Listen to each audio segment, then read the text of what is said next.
Hello viewers, कैसे हैं आप। आशा करता हूँ कि आप स्वस्थ एवं मंगलमय होंगे। इस वीडियो में हम आपको बताएंगे कि एक बच्चे को संस्कार प्रदान करने में स्त्री की भूमिका अहम क्यों है। इसके लिए हमें सबसे पहले यह समझना होगा कि संस्कार क्या हैं। संस्कार हमें बाल्यकाल में सिखाई गई वह बातें हैं जिनके आधार पर हम अपने पूरे जीवन में इस बात का निर्णय लेते हैं कि यदि हम कोई भी काम करते हैं या करने जा रहे हैं तो वह सही है या गलत। आमतौर पर देखें तो पाएंगे कि यदि किसी कार्य अथवा घटना के बारे में विभिन्न लोगों की राय पूछें तो पता चलता है कि उसे कुछ लोग सही बताते हैं और कुछ लोग गलत। सैद्धांतिक तौर पर यदि हम देखें तो पाते हैं कि वह कार्य या तो सही होगा या गलत, अर्थात उस कार्य अथवा घटना के बारे में एक ही राय उचित होगी। दोनों राय उचित होना संभव नहीं है। इसका अर्थ ये निकलता है कि उन लोगों की राय में कोई एक समुदाय की राय ही सही है। किसी भी मनुष्य को संस्कार मुख्यतः 4 प्रकार से प्राप्त होते हैं। पहला, उसमें निहित गुणों अर्थात प्रतिभा से। दूसरा, अपने माता पिता से। तीसरा, आसपास में घट रही घटनाओं तथा परिस्थितियों से। चौथा, शिक्षा से।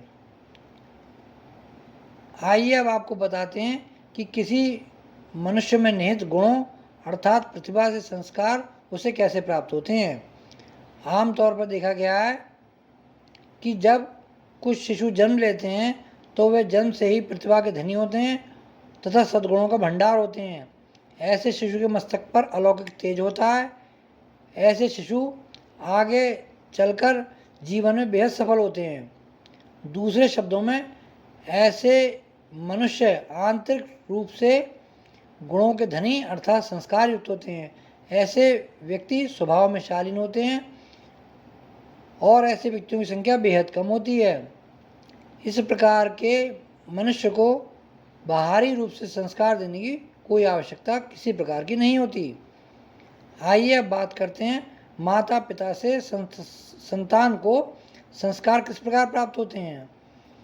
यहाँ पर यह समझना महत्वपूर्ण है कि एक स्त्री पुरुष की तुलना में संतान को अधिक अच्छे संस्कार दे सकती है। ऐसा इसलिए भी है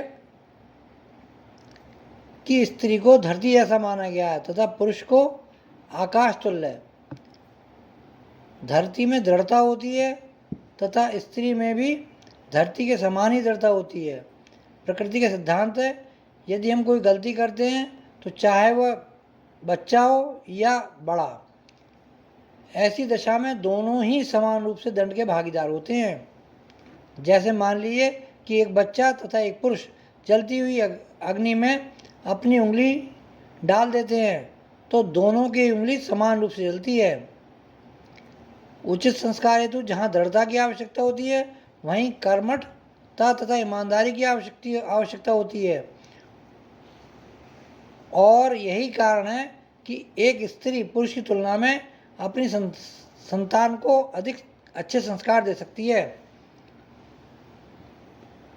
क्योंकि एक स्त्री का व्यवहार प्रकृति के समान होता है और वह पुरुष की तुलना में अधिक पारदर्शी होती है। माता पिता से प्राप्त संस्कार वाले व्यक्तियों की संख्या भी कम होती है। आइए अब बात करते हैं ऐसे व्यक्तियों की जो आसपास में घटी घटनाओं तथा परिस्थितियों से संस्कार प्राप्त करते हैं। आसपास में घटी घटनाओं तथा परिस्थितियों से संस्कार प्राप्त करने वाले व्यक्तियों की संख्या सर्वाधिक होती है। ऐसी स्थिति में व्यक्ति के संस्कार सही हो सकते हैं और गलत भी, लेकिन गलत होने की प्रायिकता ज़्यादा होती है। यही कारण है कि समाज में गलत व्यक्तियों की संख्या ज़्यादा है, जो कि कलयुग का संदेश है। आइए अब आपको बताते हैं कि शिक्षा से संस्कार कैसे प्राप्त किए जाते हैं।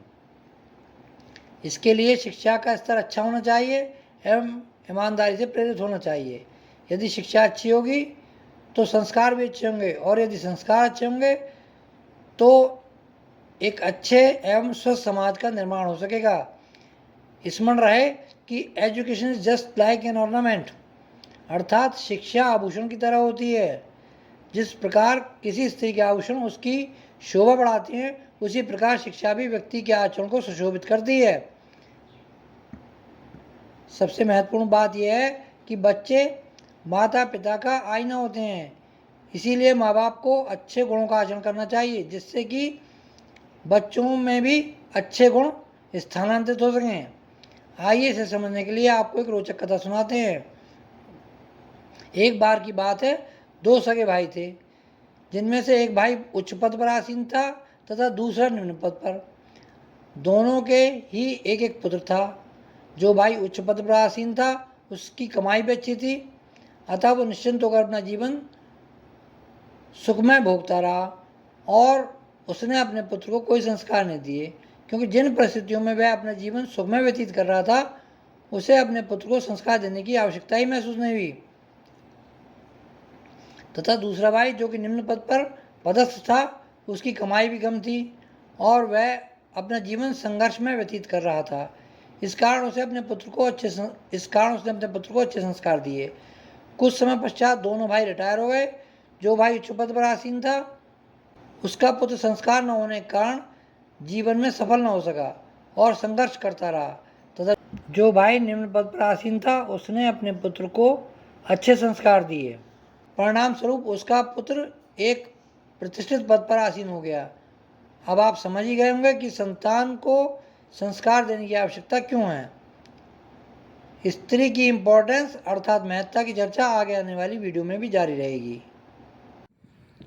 अगर आपको यह वीडियो पसंद आई हो तो इसे लाइक करें, शेयर करें और चैनल को सब्सक्राइब करके बेल आइकन दबाएं।